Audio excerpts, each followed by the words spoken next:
सबसे भयानक तस्वीर हमें दिल्ली की, और जो वीडियोस आज आ रही हैं वो कल से भी ज्यादा भयावह हैं, क्योंकि कल तो वो वहां पे बस वीडियोस बना के लोग तितर बितर होना पड़ा, लेकिन आज जो मैं सुबह देख रही थी तो उसमें सच में देख के ऐसा लग रहा है कि ऐसी मारकाट सी मची है जिसको देख के भी मन थोड़ा विचलित हुआ।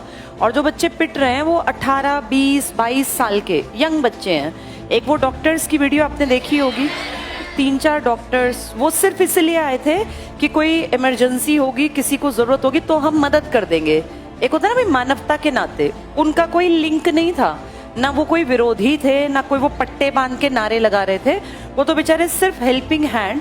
बहुत लोग कहते हैं कि जेनजी में इमोशंस नहीं है, लेकिन कल की वीडियोस में आपने लोगों को सुना, मुझे लगता है अब जो पीढ़ी है ना वो हमारी पीढ़ी से ज्यादा समझदार है हर तरीके से, क्योंकि अब ज्ञान हासिल करना कंपैरेटिवली आसान है। और कल की वीडियोस को देख के अब तुम देखो क्या हुआ कल। इस सारे को एनालाइज करें अगर हम शाम तक की स्थिति को, तो जितनी गड़बड़ियां हुई उनकी जरूरत नहीं थी। जो कल हमने देखा, जेपी नड्डा साहब ने वो 2 लड़के प्रतिनिधि बन के गए थे ना, 2 यंगस्टर्स, उनसे बात की। अगर ये बात 20 दिन पहले कर लेते तो क्या ये सारा ताम झाम, ये मंच पे इकट्ठे होना, नारेबाजी, इसकी जरूरत पड़ती क्या? जब वो कह रहे थे कि हम भूख हड़ताल पे बैठेंगे तभी सुन ली जाती उनकी बात कि मत बैठो, हमसे बात कर लो, किस बात पे भूख हड़ताल करोगे? जब सोनम वांगचुक ने कहा कि मैं भूख हड़ताल करूंगा, उससे पहले भी तो यही डिमांड थी। भाई सोनम वांगचुक तक चेहरा थे, क्या उससे पहले ये डिमांड नहीं उठ रही थी? पहले भी यही डिमांड थी, नीट का पेपर लीक ना हो, पेपर जो लीक होते हैं इनके ऊपर रोक लगाई जाए, यही तो डिमांड थी। उसमें 1-2 बातें और जुड़ गई। जो कल हुआ उसको देख के लगता है कि इन सब चीजों की जरूरत बिल्कुल भी नहीं थी, क्योंकि सरकार ने कोई स्टेप लिया ही नहीं। और हम इसीलिए क्वेश्चन बार बार उठाते हैं, बेटा ये किताबें, ये पढ़ाई जरूरी है, बहुत जरूरी है, लेकिन इसका लास्ट टारगेट क्या है तुम्हारा? नौकरी हासिल करना, वो पेपर से मिलेगी। अगर पेपर लीक होते रहेंगे तो फिर हम क्यों ही पढ़ और पढ़ा रहे हैं? और फिर तो ग्रुप डी से लेके और ये नीट, IIT, ये यूपीएससी, फिर क्यों पढ़ रहे हैं लोग? कहीं ना कहीं मन में एक आस है कि अपनी गरीबी को काटने का एक तरीका हो सकता है कि हम पढ़ लिख के, अपने पेरेंट्स ने जो बहुत मेहनत करके जैसे तैसे पेट काट के तुम्हारी फीस भरी है, तुम्हें पढ़ने का मौका दिया, उसका बदला उतार सकते हैं कि हम पढ़ लिख के कामयाब हो जाएं, पेरेंट्स का बुढ़ापा और हमारी अगली पीढ़ियों की लाइफ भी सुधर जाए। लेकिन अब जो कल हम देख रहे थे उससे ये आइडिया होता है कि मोदी जी, और कल भी तुमने देखा संसद में क्या हुआ, संसद में कुछ खास हुआ ही नहीं, कोई जवाबदेही नहीं थी। कल भी मोदी जी ने इस मुद्दे पे बात ही नहीं की और बीच में सदन की कार्यवाही अपना होके और चले गए। सदन में क्वेश्चन उठा था तो कम से कम उसका जवाब तो देना चाहिए ना। और क्या रोज ऐसे भाग जाने से काम चल जाएगा? हम किसी एक पार्टी के पक्षधर नहीं, विरोधी नहीं, भाई तुम स्टूडेंट्स, मैं टीचर। हमने जो कल देखा, कुछ लोग कह रहे थे कि ये विरोधी पार्टियों ने करवाया। पता है विरोधी पार्टी कहाँ आती है? जहां लोग इकट्ठे हो जाते हैं। विरोधी पार्टी लोगों को इकट्ठा नहीं कर पाती है, विरोधी पार्टी तो उस मौके का फायदा उठाना चाहती हैं। एक क्वेश्चन ये है कि स्टूडेंट्स इकट्ठे ही क्यों हुए? और तुमने वीडियोस देखी, उनमें से बहुतों को तो सिर्फ और सिर्फ अपनी चीजों से मतलब था, पेपरों से। किसी को राजनीति का कुछ नहीं पता था, बिल्कुल नॉर्मल यंग बच्चे, 20-20, 18-18, 17-17 साल के, जिनको राजनीति से कुछ नहीं लेना। बहुत लोग कह रहे हैं कि ये ना सब अंधभक्त जो इस तरह के बच्चे थे कि जो कह रहे थे पहले कि हम मोदी जी की बहुत सारी चीजों में पॉजिटिव देखते हैं। देखो बेटा, हर आदमी में अच्छाई और कमी होती है। मोदी सरकार जब आई थी 2014 में तो बहुत सारी एक्सपेक्टेशंस थी और हम जनता के तौर पे दुखी थे। 2014 तक हमें लगता था कि कांग्रेस को हटाना चाहिए, नई पार्टी को लाना चाहिए, क्योंकि 10 साल से कांग्रेस बैठी थी और उसमें कमियां आ गई थी। सब में आ जाती हैं, एक लंबा टाइम जिसके पास पावर रहेगी ना, वो गड़बड़ियां स्टार्ट हो ही जाती हैं अपने आप।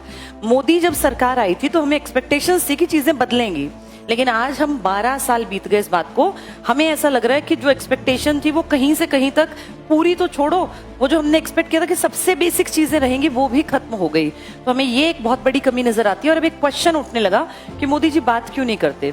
कल भी अगर हम देखें जेपी नड्डा के साथ जो बातचीत हुई है, मोदी पीएम है, इस देश का सबसे ज्यादा भरोसेमंद पद, जिसपे हम सब जनता मानती है कि हमारा, जिस इंसान को हमने चाहा कि भारत की कमान उसके हाथ में हो, वो पद उनको मिला। तो वहां बैठ के एक जिम्मेदारी भी तो होती है ना कि वो बात कर ले। और रही बात स्टूडेंट्स की, किसानों ने जब अपना आंदोलन किया तो किसानों से भी तो बातचीत हुई ही थी बाद में जाके ये तो समझने की बात है कि जो विरोध करता है, अगर वो लोकतंत्र में विरोध कर रहा है तो उससे बात की जानी चाहिए। भाई किस चीज का विरोध कर रहा है, क्या तेरा विरोध जायज है? अगर जायज है तो हम इस पे बात कर लेते हैं। जो स्टूडेंट्स मान लेते हैं हम गलत भी कर रहे थे, कुछ डिमांड गलत हो सकती है, भाई एकदम से कोई मिनिस्टर ना इस्तीफा दे, हम इसको भी मान लेते हैं। लेकिन अगर स्टूडेंट्स ये बात कर रहे हैं तो कम से कम बैठ के उनको बताना चाहिए ना कि बेटा ये सिस्टम होता है, राजनीति में ऐसे नहीं होता।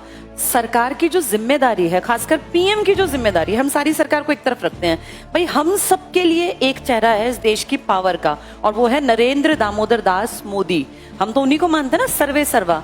अगर देश में बड़े लेवल पे किसी एक खास कम्युनिटी को, किसी एक विशेष वर्ग के लोगों को दिक्कत है तो वो किससे उम्मीद करें कि वो ठीक हो जाएगी? भाई अपने पीएम से। पीएम की जिम्मेदारी बनती है, क्योंकि लोकतांत्रिक देश है, हमारी वोट की पावर से वो वहां तक पहुंचे हैं।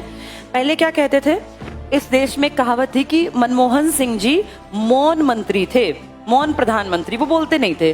पर बेटा मनमोहन सिंह जी का उठा के, अब तो गूगल पे सब कुछ है, पढ़ के देखना, 2004 से 2014 जिस साल सरकार हटी थी इलेक्शन से, उस टाइम पर मनमोहन सिंह ने बहुत सारी हर साल प्रेस कॉन्फ्रेंसेस की थी। प्रेस कॉन्फ्रेंस पता है ना, सामने प्रेस वाले बैठते हैं और पीएम बैठते हैं, और वो कोई भी क्वेश्चन किसी भी मुद्दे से जुड़ा पूछ सकते हैं। और प्रेस को हम ये मानते हैं कि चलो ठीक है, आधी बिक गई होगी, कुछ लोग तो होंगे जो सच में प्रेस के लिए आज भी काम करते होंगे। तो मोदी जी की जिम्मेवारी बनती है। और हम, बहुत लोग कह रहे हैं कि मोदी जी इंटरव्यू देते हैं, भैया इंटरव्यू तो प्री प्लान्ड होता है, स्क्रिप्टेड होते हैं सारे क्वेश्चन, उसमें एकदम से कोई कुछ नहीं पूछता। इंटरव्यू देने में तो आपकी पसंद के क्वेश्चन पूछे जाएंगे, आप उस पर बोलेंगे। प्रेस कॉन्फ्रेंस में होता है आपको नहीं पता, सामने बैठे हैं 50-100 लोग, वो कुछ भी पूछ लेंगे और आपको जवाब देना पड़ेगा। उस हिसाब से देखें भाई, 1 साल 2 साल समझ में आता है। अब तो हमने 15 साल की कमान दे रखी है मोदी जी के हाथ में, 12 साल पूरे बीत गए, 13वां साल चल रहा है। अभी मोदी जी का रिकॉर्ड भी बना है ना कि सबसे लंबे इलेक्टेड टाइम पीरियड में रहने वाले पीएम, क्योंकि नेहरू वैसे तो 17 साल थे, लेकिन 47 से 52 में जाके बने थे वो इलेक्शन के बाद। उससे पहले वो इलेक्टेड नहीं थे, वो तो सर्वसहमति से जैसा सही समझा गया बना दिए गए। तो जब मोदी जी एक रिकॉर्ड बना गए हैं तो ये फिर एक सवाल कहीं ना कहीं उठेगा कि आपने जब 12 साल का कार्यकाल इलेक्टेड पीएम के रूप में पूरा कर लिया और आप देश के नंबर 1 बन गए, तो उस बीच में आपने कितनी प्रेस कॉन्फ्रेंस की? इंटरव्यू और प्रेस कॉन्फ्रेंस 2 अलग चीजें हैं। किसी कैमरे के सामने बोल देना होता है भाषण देना, और जब इंटरव्यू होता है ना तो उसमें डायलॉग्स होते हैं, एक आदमी क्वेश्चन पूछता है, दूसरा आंसर करता है। उसमें 2 आदमियों का, 2 क्या, प्रेस कॉन्फ्रेंस में तो 50-100 लोग बैठेंगे, तो वहां इंटर आपस में बातचीत होगी, क्रॉस क्वेश्चनिंग भी होगी। जब वो जवाब देंगे तो उसके ऊपर भी सवाल उठेंगे। और हमें ऐसा लगता है, अब आज की पढ़ी लिखी पीढ़ी इस बात को मानने लग गई कि अगर किसी इंसान को हमने जिम्मेदारी के पद पर बैठाया है, वोटिंग राइट, कई लोग कह रहे हैं कि मोदी जी से क्या जरूरत है पूछने की, भाई उन्हीं को तो हमने अपना सर्वे सर्वा बना दिया। सारे देश की सारे संसाधनों का मालिक हमारा पीएम ही तो है। क्या चीज कैसे इस्तेमाल होगी अगले 5 सालों में, सारी प्लानिंग वही तो करते हैं। तो हम उनसे क्यों ना सवाल पूछें? और जो लोग कह रहे हैं कि नहीं ऐसे प्रेस कॉन्फ्रेंस, सारी दुनिया के किसी कंट्री को उठा के देख लो, सब प्रेस कॉन्फ्रेंस करते हैं। चाहे वो यूएस का प्रेसिडेंट हो, चाहे वो किसी छोटे देश का प्राइम मिनिस्टर या प्रेसिडेंट, ये जिम्मेवारी होती है। आप जिस पद पे बैठे हैं वहां बैठ के आपने क्या किया। और मुझे ऐसा लगता है, इंसान है, मैं हूं, तुम हो, कोई भी है, बेटा गलती तो किसी से भी हो सकती है ना। मोदी जी क्या गलती नहीं कर सकते? कर सकते हैं, इंसान ही तो है। अगर किसी से कोई गलती हो जाए और अगर खुले मंच पे उस गलती को मान ले, तो मुझे ऐसा पर्सनली लगता है इससे कोई फर्क नहीं पड़ता। और हम भी इस बात को समझते हैं कि हाँ, कोई डिसीजन गलत हो सकता है। बहुत बार आप जो सोचते हैं वैसी परिस्थितियां नहीं निकलती हैं, लेकिन किसी से बात ही ना करना, किसी के सामने जाना ही ना, ये तो कोई उपचार ही नहीं हुआ। रही मन की बात, मन की बात में मोदी जी सिर्फ अपनी बात कर रहे होते हैं, किसी की बात कहाँ सुन रहे होते हैं। और जिनकी सुन रहे होते हैं, आप सबको पता है कि उनको पहले से बताया जाता है कि आपको ये क्वेश्चन करना है, आपको ये मैसेज देना है, ये सब प्री प्लान्ड होता है ना। खुले तौर पे एक भी देश में प्रेस कॉन्फ्रेंस नहीं हुई, और जो कल घटना हुई ये 100% रोकी जा सकती थी। क्या जरूरत पड़ी थी कि इतने दिन तक रुके रहते? कल भी तो बात ही की ना, बात करके वो कागज ही तो लिया, वो कागज पहले ले लेते। यानी ये जितना घटनाक्रम हुआ, या तो सरकार इतना लाइटली ले रही थी कि कुछ होगा ही नहीं, और कुछ होगा ही नहीं तो इसका मतलब लोग बिल्कुल ही सो गए हैं क्या? अभी जनता सोई नहीं है। कल कितना बड़ा हुजूम, तुमने देखी वो जो ड्रोन की पिक्चर्स थी, पूरा सर्कल पैक्ड था। और ये हालत कब थी? जब तुम सबके सामने, तुमने तो लाइव देखा, ट्रेन्स में जाने से रोका गया। मेट्रो की कितनी सारी वीडियोस आ रही है ना कि पूरा सब कुछ पैक, बाहर से गेट बंद। ऐसे ही सोचो न, इस रूट पे हरियाणा से दिल्ली रोक दी गई सवारियां, ऐसे ही राजस्थान से, यूपी से, पंजाब से कोई जा ही नहीं पाया दिल्ली। अगर सबको जाने का मौका मिलता तो दिल्ली पैक हो जाती। तुम्हें याद है 1975 में एक बार ऐसा पहले भी हुआ था, लाखों लोग दिल्ली पहुंच गए थे। उस टाइम एक नई पार्टी बन गई थी, फिर आगे जाके जब ये इमरजेंसी और ये सब, जब जब देश की जनता दुखी होती है ना, थोड़ा थोड़ा थोड़ा तो सह लेती है, लेकिन जब अति हो जाती है ना, फिर जनता उठती है, फिर मार भी खाती है, लेकिन आगे बढ़ती है। कल की घटनाएं देख के बहुत दुख भी हुआ। कई लोगों के देखो सर फट गए हैं, उनके ऊपर ऐसा, कईयों के हाथ टूट गए, पैरों पे चोट लगी है, कितने बच्चों के चेहरों पे देखो कितने सारे घाव थे। पुलिस वालों की भी कई वीडियो आई जिसमें पुलिस को भी मारा जा रहा है। देखो जब गड़बड़ियां होती हैं तो ये दिखता नहीं है भीड़ में कि कौन लपेटे में आ गया। कई पुलिस वालों को भी मारा है, वो वीडियोस थी। कई चीजें गड़बड़ की थी जो लोगों ने पहले से नोटिस की। जैसे वो ट्रक जो खड़ा हुआ था पत्थरों से भरा हुआ, वो किसने लाके पहले ही खड़ा कर दिया। कुछ वीडियोस आपने देखी होंगी ना, ऐसे ही कुछ गाड़ियां जो टूटी पड़ी थी, जली पड़ी थी, वो पहले से खड़ी कर रखी थी। अब लोग समझने लग गए। पहले क्या था, लोग ना फंस जाते थे, लेकिन अब लोगों को पता है कि सरकार कहाँ पे हमें फंसा सकती है, तो पहले से ही वीडियोस बना लेते हैं। पहले लोगों को जानकारी नहीं थी, अब लोग जागरूक हैं। तो इन सबका लास्ट में एनालाइज करके जो निकलता है, अब सरकार को अपना ढर्रा बदलना पड़ेगा। और ये मैं अपने जीवन काल में पहली बार देख रही हूं कि इतने बड़े लेवल पर बिना किसी एक बड़ी पॉलिटिकल पार्टी के इतने सारे स्टूडेंट्स इकट्ठे थे। और जो हमें दिखा उससे कई गुना ज्यादा स्टूडेंट्स पहुंच जाते अगर ये रेल ना रोकी गई होती। बसों की भी चेकिंग हुई है, मतलब इकट्ठे लोग ना पहुंचे, ये पुरजोर कोशिश थी। कल तुम सब तो लाइव देख के आए हो, सोनीपत में क्या हुआ, ऐसा हर जगह हुआ है, जाने नहीं दिया। स्टूडेंट्स के ग्रुप जहां दिखे ना वहीं रोक दिए गए, नहीं तो कल दिल्ली में चलने लायक जगह ना बचती। तो अब सरकार को ये समझना पड़ेगा कि एक हद तक ही चीज को दबा पाओगे, उसके बाद फिर वो एकदम से विनाशकारी साबित होगी। और इस लोकतंत्र में अगर सरकार को लगता है कि उनसे गलती हो गई तो मानने में कोई बुराई नहीं है। बड़ा आदमी भी तो गलती मान लेता है। और अपने आप सोचे कि हमारे माँ बाप से कई बार गलती नहीं हो जाती, हो जाती है, तो देश के मुखिया से भी गलती हो सकती है। और अगर गलती हो गई है तो उसको सुधार कर ले। पेपर लीक का 100% कारण है भ्रष्टाचार। पेपर लीक अपने बच्चे के लिए एक आदमी नहीं कराता, पेपर लीक का एक संगठन, एक गिरोह होता है, गैंग होता है, और उसमें 100% पैसे का लेन देन चलता है। तो ये तो खुली बात है कि भ्रष्टाचार इतने बड़े लेवल पे है। और एक और अजीब बात, जब ये यहाँ बैठे हैं, क्या उसके बाद 1 महीने में पेपर लीक नहीं हुए? उसके बीच में पेपर लीक हो गए हैं। मतलब डर नाम की चीज ही नहीं है। अगर सरकार नहीं भी इन्वॉल्व है, हम मान लेते हैं सरकार इन्वॉल्व नहीं, मोदी जी इन्वॉल्व नहीं है, ठीक है, लेकिन जो लोग इन्वॉल्व है कम से कम उनके प्रति तो कोई एक्शन लो। और वो अगर जनता में से ही है तो पकड़ो उनको। जनता तो राजी है, मैं तुम हम सब राजी हैं कि जो घटिया लोग हैं, जो बिना मेहनत के कुर्सियों पर बैठे हैं, वो पकड़े जाएं और हर मेहनती बच्चे को अपना हक मिले।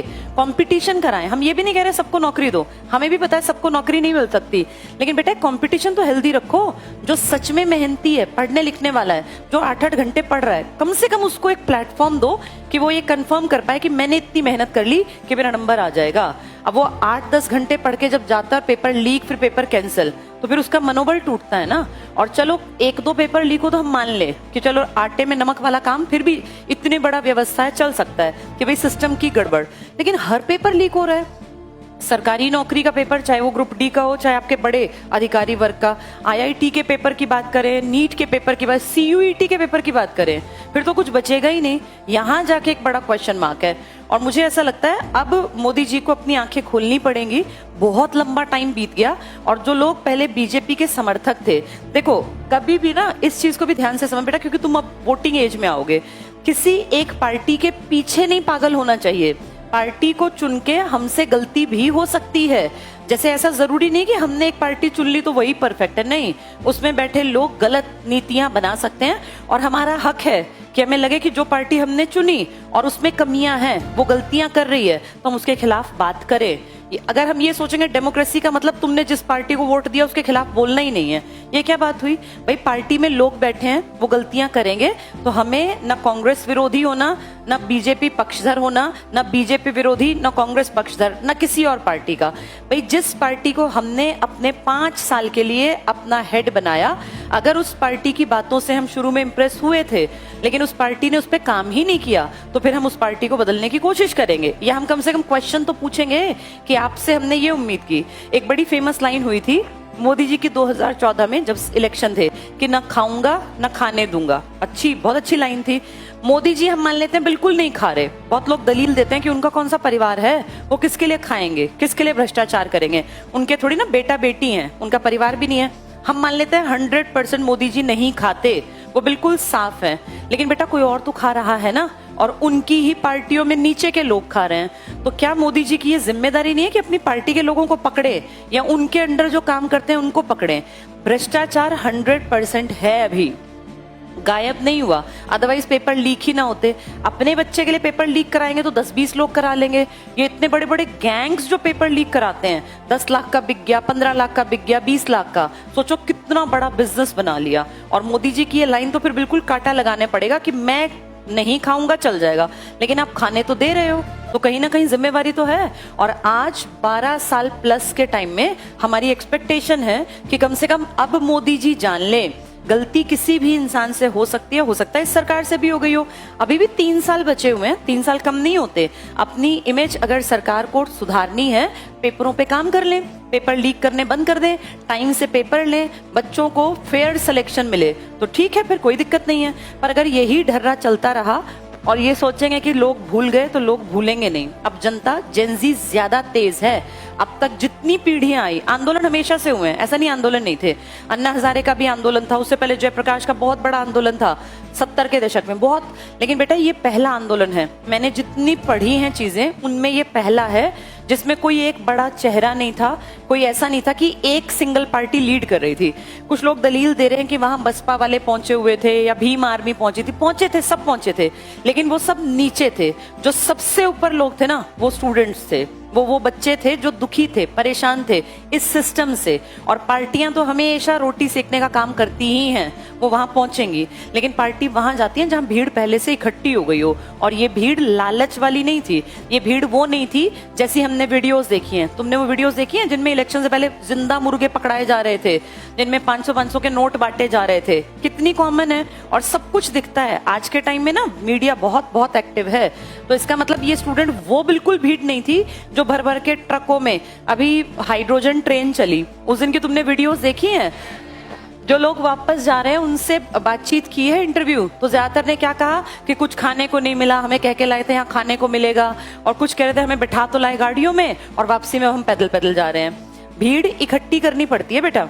लेकिन ये जो दिल्ली में कल भीड़ थी ना, ये अपनी मर्जी से आए हुए स्टूडेंट्स थे। कोई स्कूल में पढ़ने वाले, कोई कॉलेज में, कोई कोचिंग लेने वाले। इनको किसी ने उनमें भर भर के नहीं भेजा कि 500-500 रुपए मिलेंगे या बाद में तुम्हें खाना। ये बहुतों को पता था कि कल वहां लाठीचार्ज भी हो सकता है।